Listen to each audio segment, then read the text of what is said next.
السلام علیکم ورحمۃ اللہ وبرکاتہ. وعلیکم السلام ورحمۃ اللہ وبرکاتہ. نحمدك يا من شرح صدورنا وإياك نستعين وإياك نستعين. والصلاة والسلام على سيد الأنبياء والمرسلين وعلى آله وأصحابه أجمعين. أما بعد فأعوذ بالله من الشيطان الرجيم. بسم الله الرحمن الرحيم. قد أفلح من تزكى وذكر اسم ربه فصلى. وقال النبي صلى الله عليه وسلم قرة عين في الصلاة أو كما قال عليه الصلاة والسلام. خالق نے کیا بنائی ہے نور نظر نماز. خالق نے کیا بنائی ہے نور نظر نماز. اندھیرا تھا جہاں میں اگر نہ ہوتی نماز. اے مسلمانوں بہرے غفلت میں تیری ہستی نہیں. دیکھ جنت اس قدر سستی نہیں. حاضرین کرام اور حضرات جی احتشام، آج مجھے اجازت دیجیے کہ میں مذہب اسلام کے سب سے اہم رکن پر روشنی ڈالوں. وہ اتنا اہم رکن ہے کہ قرآن کریم کے سینکڑوں سے زیادہ آیات میں اس کام کے کرنے کا حکم اور تاکید آئی ہے.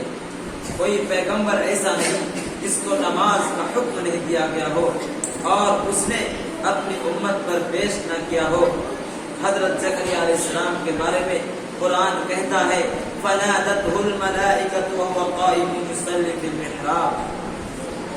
حضرت موسیٰ حضرت ہارون علیہ السلام سے حضرت ہارون علیہ السلام کو حکم ہوا اقیم الصلاۃ.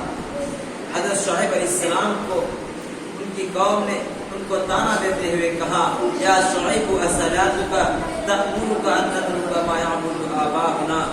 حضرت ابراہیم علیہ السلام اپنے بیٹے کو پیارے بیٹے کو ویران جگہ پر چھوڑنے کا مقصد بیان کرتے ہوئے فرمایا ربنا لیقیم الصلاۃ.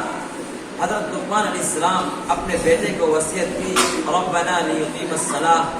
مجھے صرف یہ بتانا ہے کہ حضرت آدم علیہ السلام سے لے کر حضرت محمد صلی اللہ علیہ وسلم تک کوئی زمانہ، کوئی امت، کوئی دور ایسا نہیں گزرا جس میں نماز کا حکم نہ دیا گیا ہو. نماز دین کی کسوٹی ہے. مسلمان بھائیوں، نماز کو اللہ نے دین کے لیے کسوٹی بنایا ہے جو فرق کرتی ہے کون مسلمان ہے، جو فرق کرتی ہے کون متقی ہے، کون شقی ہے، کون مسلمان ہے، کون شیطان ہے. لوگ تو آج اس کو ولی مانتے ہیں جس کے تعویذ سے آرام ملتا ہے. لوگوں کی نظروں میں وہ ولی ہے جو صاحب کرامت ہے.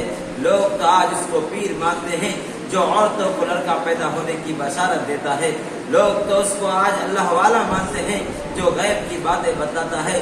لوگوں آؤ میں بتاتا ہوں پیر کس کو مانو. لوگوں آؤ میں بتاتا ہوں پیر کون ہوتا ہے. ولی کس کو مانو گے؟ آؤ میں بتاؤں گا. پیر کس کو بناؤ گے؟ کتب ابدال کون ہوتا ہے، کتب کون ہوتا ہے، اور امام کیسا ہوتا ہے. یہ کسوٹی جس کو نبی آخر الزمان شن صاحب عالم صلی اللہ علیہ وسلم آسمان سے جا کر کے لائے.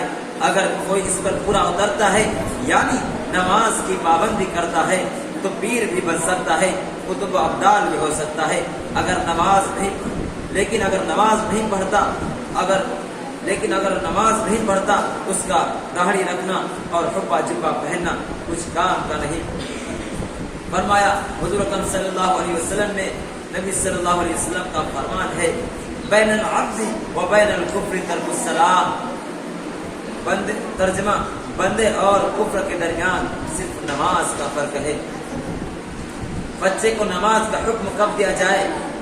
اولاد کی تربیت کرنے والوں اور آؤ تم بھی نبی کا فرمان سنتے جاؤ. صادق المصدوق رحمت للعالمین کا فرمان ہے کہ جب بچہ 7 سال کا ہو جائے اس کو نماز کا حکم دو. جب بچہ 10 سال کا ہو جائے تو اس کو ترک صلاۃ کی صورت میں اس کی پٹائی کی جائے. ترک صلاۃ کی صورت میں اس کی پٹائی کی جائے. اس حدیث کے تحت ترک صلاۃ کی صورت میں اس کی پٹائی کی جائے. اور جب بچہ 10 سال کا ہو جائے، بالغ ہونے پر ہو جائے، اگر وہ نماز نہیں پڑھتا تو اس کے خطرناک نتائج برآمد ہوں گے. آج کے دور میں پہلے تو بچے کو پیار پیار میں بگاڑ دیتے ہیں، پھر بعد میں شکوے شکایت کرتے پھرتے ہیں۔ نمازی بنو اور اپنے متعلقین کو نماز کی طرف بلاؤ۔ نماز چھوڑنا بہت بڑا گناہ ہے۔ اللہ ہم سب کی حفاظت فرمائے۔ نماز ترک کرنا کتنا بڑا گناہ ہے۔ حضرت موسیٰ علیہ السلام کے پاس ایک عورت آئی، اس کی حالت یہ تھی کہ اس کا چہرہ زرد ہو رہا تھا، آنکھوں سے آنسو بہ رہے تھے، کہنے لگی اے اللہ کے رسول، اے اللہ کے رسول، میں ہلاک ہو گئی، برباد ہو گئی۔ کہنے موسیٰ علیہ السلام نے کہا آخر کیا ہو گیا، اس سے معلوم کیا، بتاؤ تو صحیح۔ اس عورت نے کہا مجھ سے زبردست گناہ ہو گیا، آپ اللہ سے دعا فرمائیں تاکہ اللہ مجھ کو معاف فرما دے۔ موسیٰ علیہ السلام نے فرمایا آخر کیا گناہ ہو گیا، بتاؤ تو صحیح۔ عورت نے کہا اے اللہ کے نبی، مجھ سے زنا کا صدور ہو گیا تھا، پھر اس سے لڑکا پیدا ہوا، میں نے اس کو قتل کر دیا۔ موسیٰ علیہ السلام غصہ ہو گئے، اس عورت سے ڈانٹ کر فرمایا کم وقت دور ہو جا، اور لوگوں سے کہا جلدی کرو اس کو یہاں سے نکال دو، کہیں اس کی گناہ کی نحوست سے ہمارے اوپر عذاب نازل نہ ہو جائے۔ وہ عورت نہایت ہی دل بستہ مایوس من التوبہ ہو کر چلی گئی ایک طرف۔ وہ آسمان و زمین کا مالک سب کچھ دیکھ رہا تھا اور سن رہا تھا۔ فوراً اللہ کی رحمت جوش میں آئی، جبریل علیہ السلام کو موسیٰ کے پاس بھیجا۔ جبریل علیہ السلام نے موسیٰ سے کہا اے موسیٰ، اللہ فرماتا ہے تم نے یہ کیا کیا؟ خبردار موسیٰ، تم نے ہماری گناہگار بندی کو یہ کیسے کہہ دیا کہ تیری کوئی علاج نہیں؟ کیا تم زنا سے بڑا گناہ کوئی اور نہیں سمجھتے؟ موسیٰ یاد رکھو، زانی اور قاتل سے بڑا گناہگار جان بوجھ کر نماز چھوڑنے والا ہے۔ اندازہ کرو کتنا سخت گناہ ہوگا جان بوجھ کر نماز چھوڑنے کا۔ ایک جگہ نبی صلی اللہ علیہ وسلم نے ارشاد فرمایا من ترک الصلاۃ متعمدا فقد کفر، جس نے جان بوجھ کر نماز کو ترک کیا اس نے کفر کیا۔ اللہم احفظنا۔ اور دوسری جگہ ارشاد فرمایا الصلاۃ عماد الدین فمن اقامها اقام الدین۔ ترجمہ، جس نے نماز کو قائم رکھا اس نے دین کو قائم رکھا، جس نے نماز کو ترک کیا اس نے دین کو ترک کیا، اس نے دین کو گرا دیا۔ اس حدیث کے تحت حضرت ابراہیم نخعی رحمۃ اللہ علیہ، عبداللہ ابن مبارک رحمۃ اللہ علیہ، حضرت احمد بن حنبل رحمۃ اللہ علیہ فرماتے ہیں کہ نماز چھوڑنے والا کافر ہو گیا۔ امام مالک اور امام شافعی رحمۃ اللہ علیہ اور امام احمد علیہ الرحمہ فرماتے ہیں کہ اس کے گردن پر تلوار مار کر قتل کر دیا جائے۔ انسان محسنت صلی اللہ علیہ وسلم کا فرمان ہے کہ قرۃ عینی فی الصلاۃ، میری آنکھوں کی ٹھنڈک نماز میں ہے۔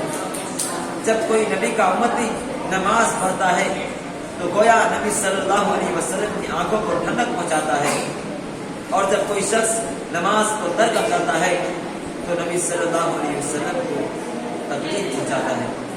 اللہ تعالی ہم سب کو نماز کی پابندی کی توفیق عطا فرمائے اور ہم سب کی نمازوں میں خوش اور خلوص عطا فرمائے۔ اللہ تعالی ہم سب کو صحیح سنی باتوں پر عمل کرنے کی توفیق عطا فرمائے۔